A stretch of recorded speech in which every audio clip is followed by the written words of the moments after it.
I'm Brandon. I'm one of the founders and the chief engineer for the Kraken Electrical System. Today we're doing an installation of our system into a 2023 Toyota Tundra that our friend Elias Brown from Thor's Lightning Adventure Gear has graciously loaned us to do the installation on. All right, for step one, I'm going to pop the hood and get to work on the battery. Let's get started. So most vehicles that you're installing the Kraken Electrical System into will have some previously installed accessories, and this one's no exception. This one belongs to my friend, so I can say this sort of install is just not cool. So let's get it out of there. So next we're installing the SDHQ battery terminal kit. This is a kit that comes from a company out of Gilbert, Arizona that we really like, and it works very well with the Kraken Electrical System. I've pre-installed a 125 amp Z-case fuse for the Kraken Electrical System power, and this vehicle also has a pre-installed air compressor from Thor's Lightning that I have attached a fuse, 100 amp fuse for that. The kit comes with a felt gasket to prevent corrosion, and the installation instructions ask you to tap to seat the terminal down onto the battery with a rubber mallet. Okay, the next step is to install the expansion block for the negative terminal from SDHQ. The factory Tundra negative block on the battery is pretty limited for where you can attach accessories to, so this makes it really easy to expand the capability of your electrical system.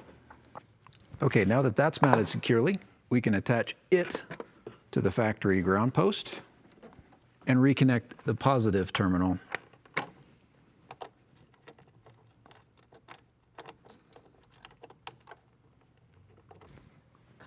So now it's back into stock form, except with the expansion capability of the SDHQ kit.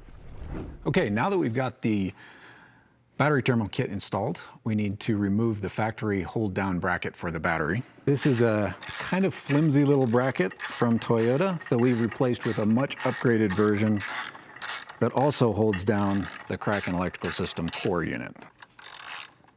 Just be careful when you're doing this to not touch your wrench to the positive terminal.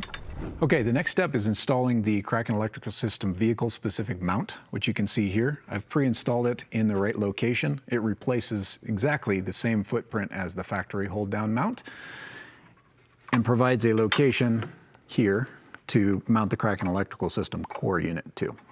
So there's two fasteners that hold this in place, a bolt and a nut on the front. Okay, now that that's installed, we can put the core in place, which takes 4 fasteners at all 4 corners.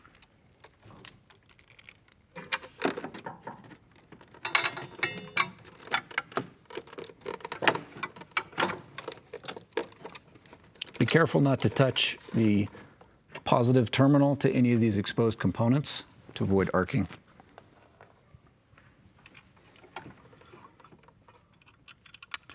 There's built-in vertical adjustability in the core unit, so you can position it exactly where you want and maintain good access to your battery terminals.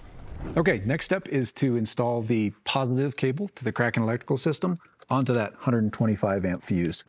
Again, be really careful working around the positive terminal of the battery. Sparks are bad. Okay, now that the positive is installed, we can move over to the negative, and as soon as you touch this, you may notice the lights start to flash on the switch pros, indicating that it has power. Okay, now that that's attached, you'll see the lights on the switch pros are steady on, indicating it has good power. Okay, the next step is to attach the trigger wires to the unit. The switch pros really requires only one to operate correctly, which is the ignition wire. I've gone ahead and attached that for the Tundra. The specific instructions for how to connect that to your vehicle will be in your instruction set. There's 2 additional trigger wire options.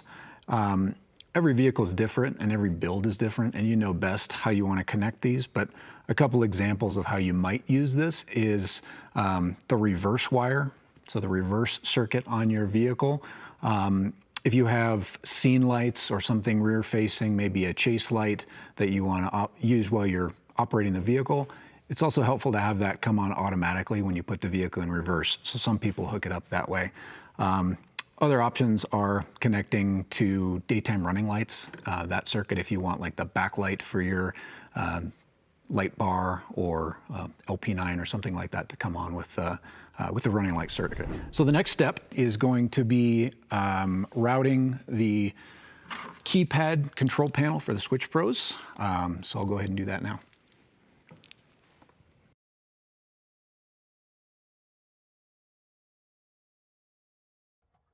We've just run the cables through the grommet in the firewall, which includes both the remote cable going to the back of the truck as well as the one going to the core unit at the front.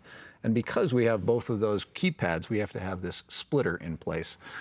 And we're going to connect the keypad for the cabin right now.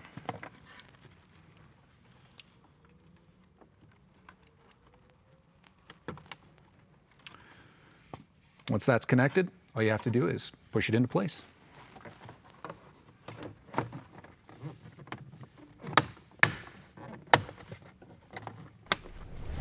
Okay, at this point, we're done with everything up here. So let's put the cover on, see how it looks.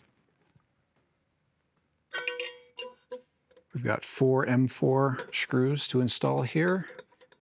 We recommend using Loctite to install these to make sure they don't back out over time.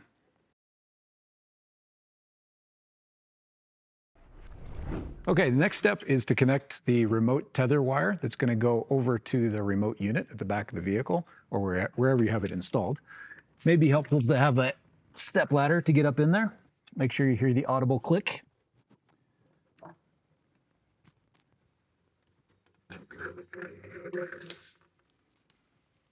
And now we're going to drop the remainder of the cable down along the area where you're going to route it to catch the frame rail.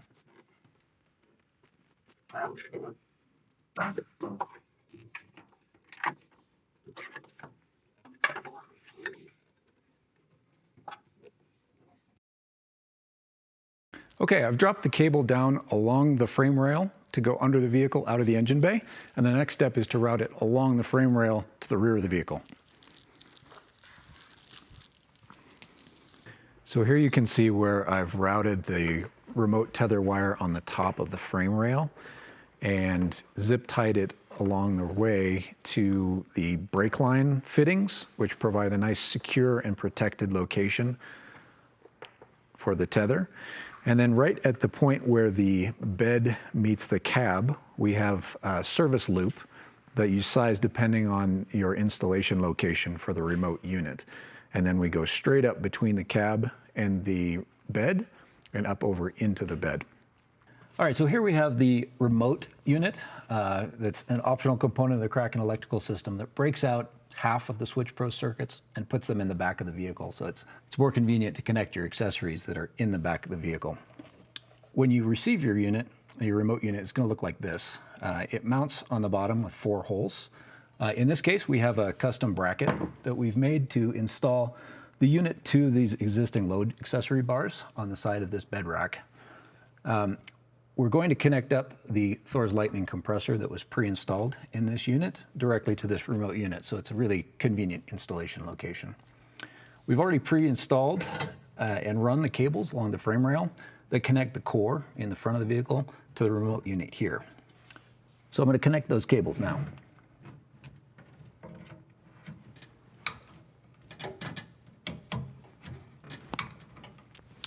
Okay, now the remote unit is able to connect and run accessories. So the next step is to connect the accessory to the remote unit.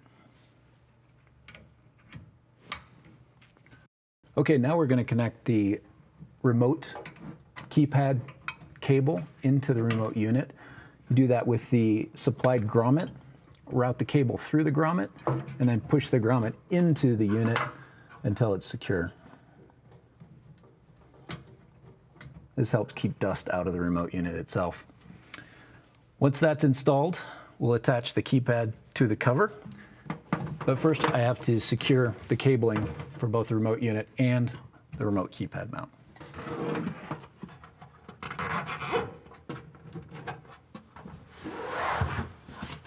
Okay, the last step is to connect the remote cable to the keypad and install the cover.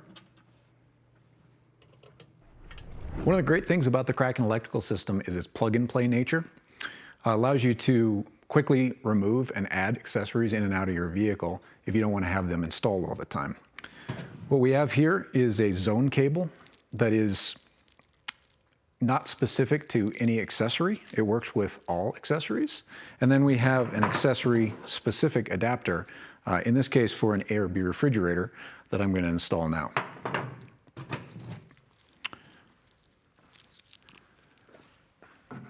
So it's as simple as attaching it to an open port on your unit.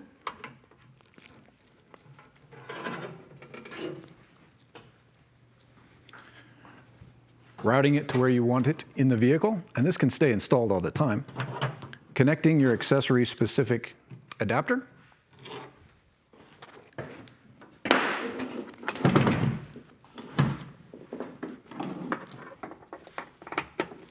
And plugging in your accessory. Now you're ready to go camping.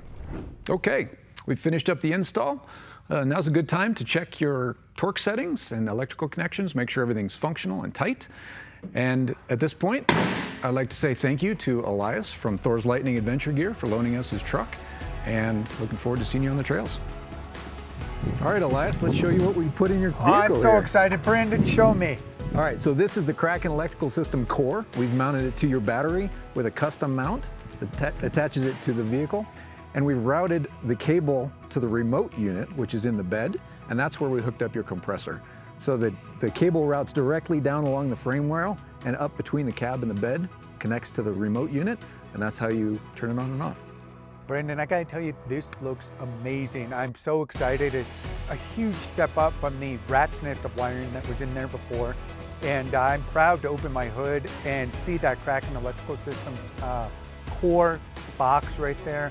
I'm so excited to show our customers this and show them how this is gonna make their rig even more enjoyable, reliable, and give them the opportunity to add accessories as they see fit.